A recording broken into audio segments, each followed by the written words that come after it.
journey through these Fallout games has taught me anything, it's that the series of Fallout goes through an evolution on a regular basis. A mutation, if you will.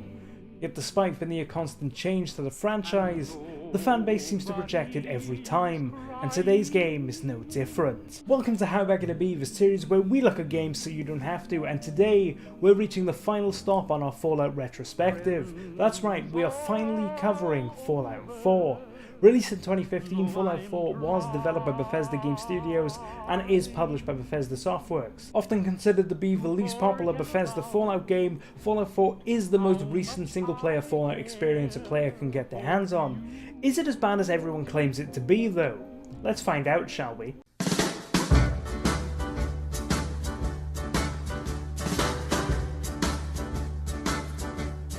We covered the lore of Fallout in our review of the first game, so if you want to break down the Fallout world, make sure to watch that video by clicking the eye in the corner. Fallout 4 opens on October 23rd, 2077, making it before the war. You begin the game with your character creation, where you can pick between the two optional protagonists of the story. The male protagonist, a war veteran, or the female protagonist, a lawyer. After finishing your character's looks, you are greeted at the door by a representative of Vault-Tec, who informs you of your place in Vault 111.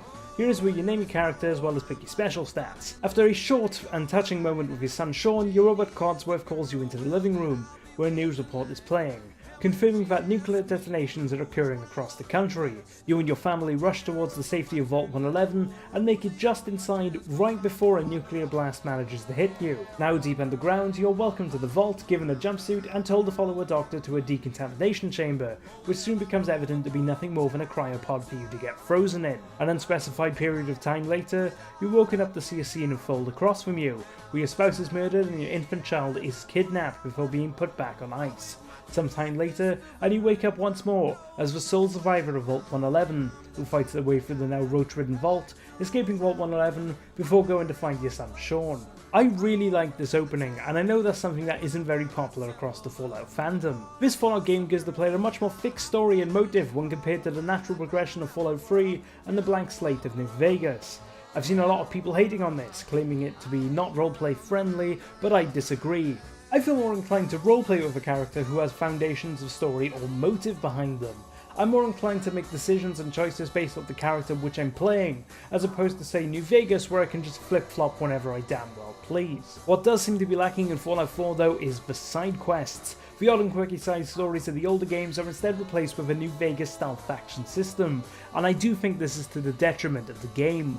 While there are certainly some weird quests out there, the game is more focused on your standing with its various factions and characters, and while this is fine, with a variety of interesting characters to keep you entertained, it doesn't quite come close to say a Wasteland survival guide.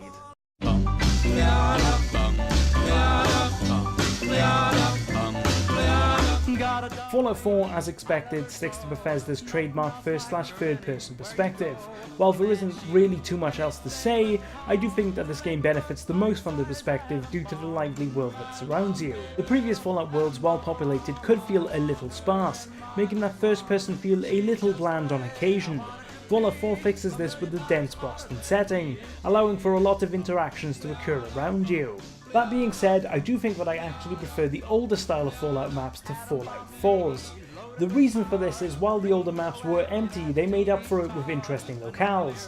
Boston in Fallout 4 meanwhile is separated into the city and not the city, neither of which provide the player with anything interesting. Fallout 4 is a very graphically pleasing game, and while I sadly can't show you the full extent of its beauty due to my desire to capture the game at a decent frame rate, what I can do though is suggest you look up a PC playthrough on YouTube, preferably one without commentary, and just appreciate how nice it can look with or without mods. Audio wise, this Fallout game trumps the rest, with the best voice cast hands down. Speaking of which, Fallout 4 is the first in the series to feature fully voiced protagonists, quite the change and one which a lot of players were displeased about to say the least.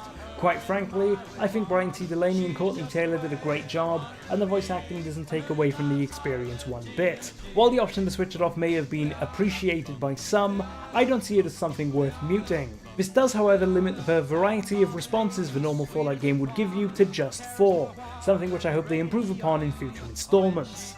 Then we have the sound effects and music, both of which continue the upward trend of these Fallout games, the laser weapons striking me as a major improvement in Fallout 4.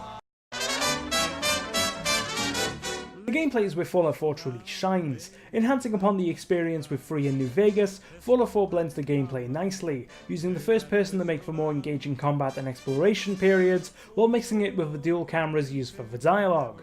The dual camera setup brings a more cinematic feel to Fallout 4, allowing players to see how their character says their chosen line and the emotional impact that is brought with it.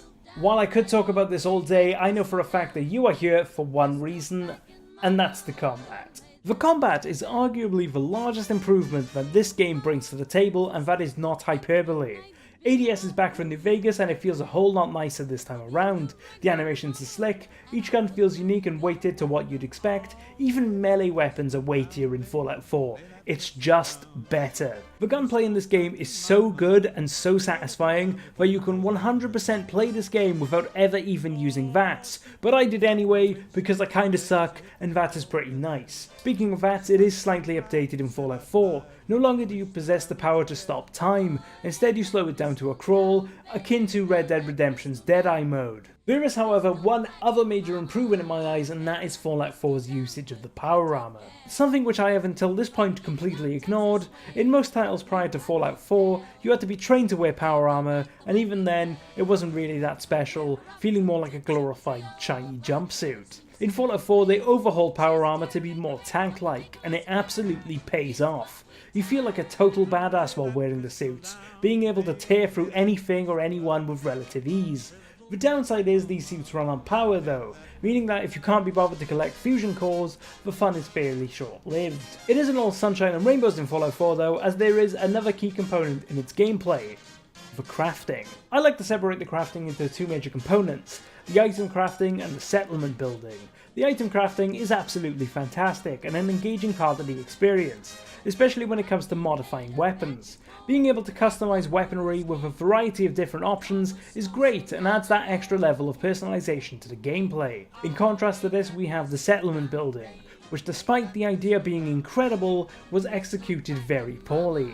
I find myself gritting my goddamn teeth every time I play with the settlement mode, just because the UI is so poorly designed, with the back button being the same as the store button, leading to situations where you can accidentally remove a wall when all you wanted to do was change the menu that you were on. I guess that leaves me with one question though: Fallout 4, how bad can it be? I seriously don't understand why Fallout 4 is considered to be the worst game in the entire modern franchise. It is by far the most consistent, and it's just a really good experience. Fallout 4 is currently sat on Steam for £19.99, and whilst I certainly believe it's worth it, I'm going to recommend you pick up the Game of the Year edition for £39.99.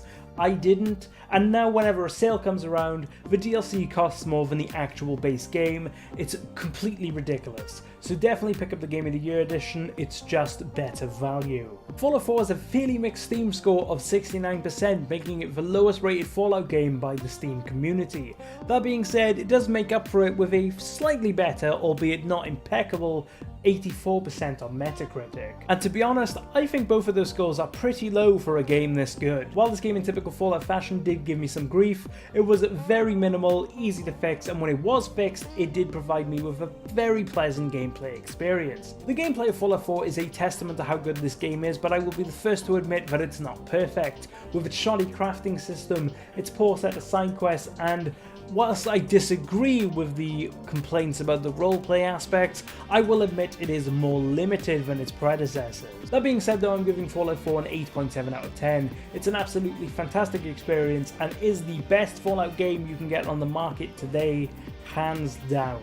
It should not be overlooked. That's all I got time for today. Thank you for watching this review of Fallout 4. If you enjoyed it, why not press that thumbs up right there? It's a good way of letting me know you enjoy what I do. Have you played Fallout 4? If so, leave a comment down below. I'd love to discuss this game even further with you all. If you haven't played Fallout 4 though and want to, do not worry. In the description below you can find links to Steam, GOG and Humble Bundle. Subscribe today for future VividChim content, click that bell to make sure you're notified, and if you want more content right now, why not click one of the videos that have appeared on screen? It'll take you straight there. As always, I've been Kane from VividChim, and I'll see you all soon.